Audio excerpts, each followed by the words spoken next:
ውድ ቻናላችን ቤተሰቦች እንኳን ወደ ቻናላችን በደህና መጣችሁ።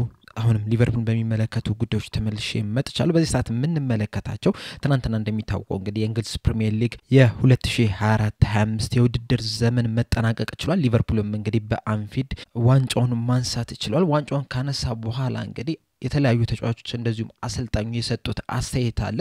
ከነዚህ ከተሰጡት አስተያየቶች እንግዲህ አብዛኞቹ የደስታ መግለጫ ናቸው። ነገር ግን ደግሞ አንድ ሁለቱ ትንሽ ትኩረት የሚስቡ ናቸው። አንደኛው ሃርቪ ኤሊየት ቀጣይ ምን እንደሚፈጠር አይታወቅም ብሏል። እንደዚሁም ደግሞ አርነ ስሎትም የሰጡት አስተያየት አለ። መሐመድ ሳላም የሰጡት አስተያየት አለ። በተጨማሪም ደግሞ ዴቪድ ኦርንስቲን እና ፋብሪዞ ሮማኖ በሚሎስ ኬርኬዝ ዙሪያ የሰጡት አስተያየት አለ። በሰጡት አስተያየት ምንድነው ያሉት? ሚሎስ ኬርኬዝ ሊቨርፑልን መቀላቀል ይፈልጋል ብሏል። እነዚህና ሌሎችንም ጨምሬ ይዤላችሁ መጥቻለሁ። እስከ መጨረሻው ደቂቃ ድረስ አብራችሁኝ እንድትቆዩ በአክብሮት ጋብዛለሁ። ሰብስክራይብ፣ ላይክ፣ ሼር እያደረጋችሁ የቻናሉ ቤተሰብ እንድትሆኑ በአክብሮት እጠይቃለሁ። አሁን በቀጥታ ወደ ያስኩላችሁ ጉዳዮች ይገባሉ። አብራችሁኝ ቆዩ።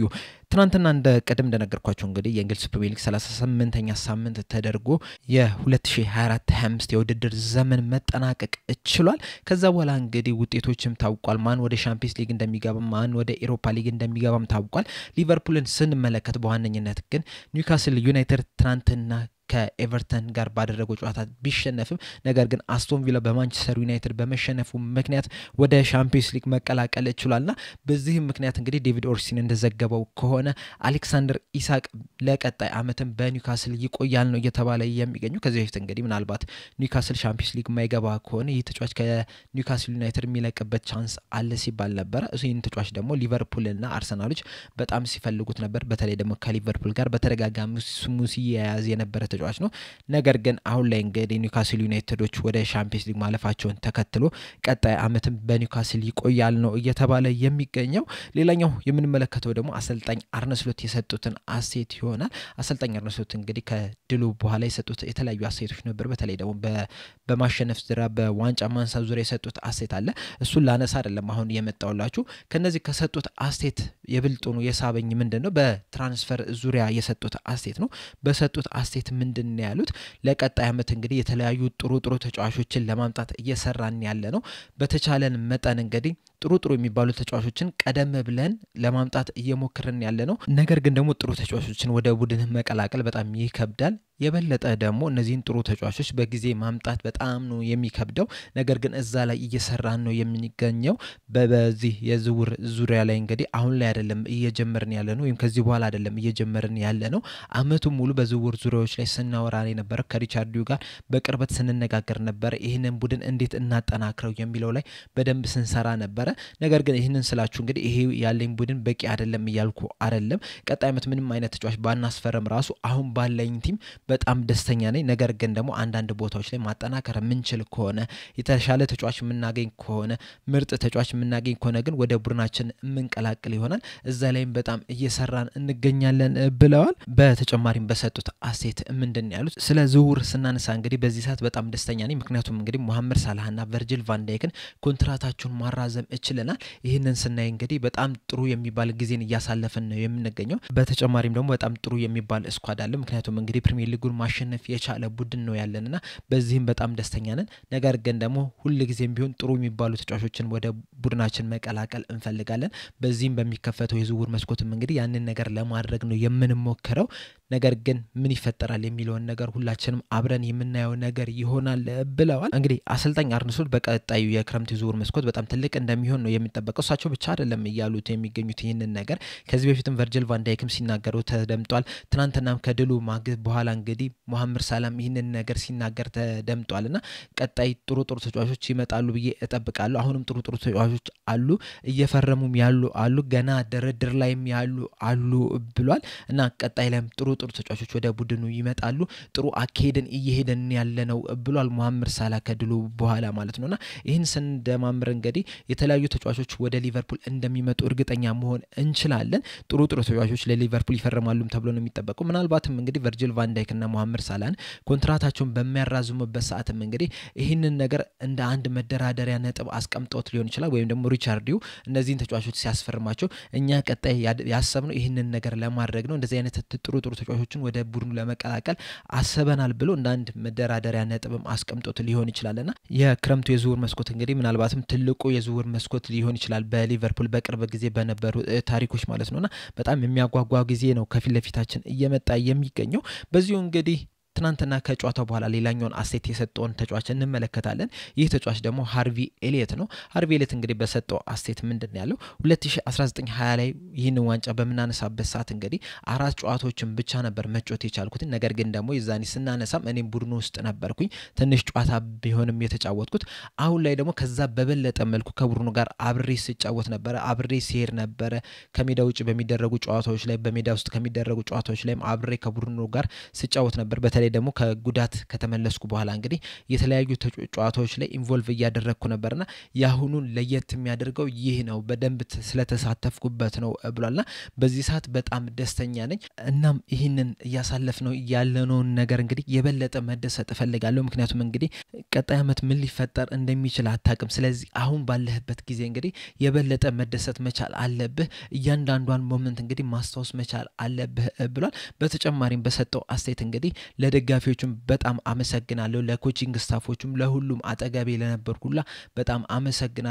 ይህንን ሞመንት እንዳሳልፍ ስላደረጉኝ በጣም አመሰግናለሁና ሁሌም የማስታውሰው ሞመንት ነው ይሄ፣ በህይወቴ የማረሳውን ጊዜን እያሳለፍኩ ነው የሚገኘው ብሏል ሃርቪ ኤሊየት በሰጠው አስተያየትና ይህንን የሰጠውን አስተያየት እንግዲህ ስንመለከተው ቀጣይ ዓመት ምን ሊፈጠር እንደሚችል አታቆም የሚለው ነገር በተለይ ደግሞ በጣም ትልቅ ሂንት የሚሰጠን ይመስለኛል። ምክንያቱም እንግዲህ ይህ ተጫዋች ከሊቨርፑል ሊለቁ ይችላሉ ከሚባሉ ተጫዋቾች መካከል እንግዲህ አንደኛው ነው። በተለይ ደግሞ ዘንድሮ ያሳለፈውን ሲዝን ስንመለከተው ብዙ የመጫወቻ እድል እያገኘ አይደለም የሚገኘው። ምናልባትም እንግዲህ በአሰልጣኝ አርነ ስሎት ያን ያህል ፌቨራይት የተደረገ አይመስለኝምና ከዚህ በላይ የመጫወቻ እድል ለማግኘት ሲባል ምናልባትም ሌላ ክለብ ላይ ሄዶ ሊሞክር የሚችልበት ቻንስ አለ ነው እየተባለ የሚገኘውና ምናልባትም የትናንትናው ጨዋታ እንግዲህ የመጨረሻው የሊቨርፑል ጨዋታ ሊሆን ይችላል። እሱ ብቻ አይደለም አንዲ ሮበርትሰንም የተናገረው ነገር አለ። ቀጣይ ምን እንደሚፈጠር አይታወቅም፣ ማን እዚህ ሊቆይ እንደሚችል ወይም ደግሞ ማን የመጨረሻው ጨዋታ እንዳደረገ የምናውቀው ነገር የለም ብሏልና ምናልባትም የተለያዩ ተጫዋቾች ከሊቨርፑል ሊለቁ የሚችሉበት ቻንስ አለ ነው እየተባለው ያለው። እስካሁን ድረስ የሚጠረጠሩት እንግዲህ ወደ 7 ተጫዋቾች ሊለቁ ይችላሉ ተብሎ ነው የሚጠረጠረው። ከዚህ በፊትም እንግዲህ ዴቪድ ኦርስቲን የተናገረው ነገር ነበረ። እሱም እንዳለው ከሆነ አጥቂ ላይ እነ ሉዊስ ዲያዝ እስካሁን ድረስ የተረጋገጠ ነገር የለም፣ እነ ኑኔዝ ይለቃሉ ተብሎ ነው የሚጠበቀው። መሀል ላይ ደግሞ እነ ሞርተን እነ ኤሊየት ሊለቁ ይችላሉ። ተከላካይ ቦታ ላይ ደግሞ ጎሜዝ ኳንዛ ሊለቅ ይችላል፣ ሲሚካስም ሊለቅ ይችላል እየተባለ ነው የሚገኙና የተለያዩ ተጫዋቾች የመጨረሻ ጨዋታቸውን ትናንትና ያደረጉ ሊሆኑ ይችላሉ። እስካሁን ድረስ ያን ያህል የተረጋገጠ ነገር ባይኖርም ማለት ነውና ምናልባትም ከነዚህ ተጫዋቾች መካከል እንግዲህ ሊለቁ ከሚችሉ ተጫዋቾች መካከል አንደኛው ሃርቪ ኤሊየት ሊሆን ይችላል። ከዚህ በፊት እንግዲህ የተለያዩ ክለቦች እዚህ ተጫዋች ላይ ፍላጎት እንዳላቸው ስነግራችሁ ነበር። እነ ባየር ሊቨርኩሰን ከእንግሊዝ ደግሞ እነ ወልቭስ እነ ብራይተን እንደዚሁም ሌሎች ክለቦችም ይህንን ተጫዋች ማስፈረም ይፈልጋሉ ሲባል ነበርና ምናልባትም እንግዲህ ቀጣይ ዓመት ላይ ሃርቪ ኤሊየትን በሌላ ክለብ ማሊያ ልንመለከተው የምንችልበት ቻንስ አለ።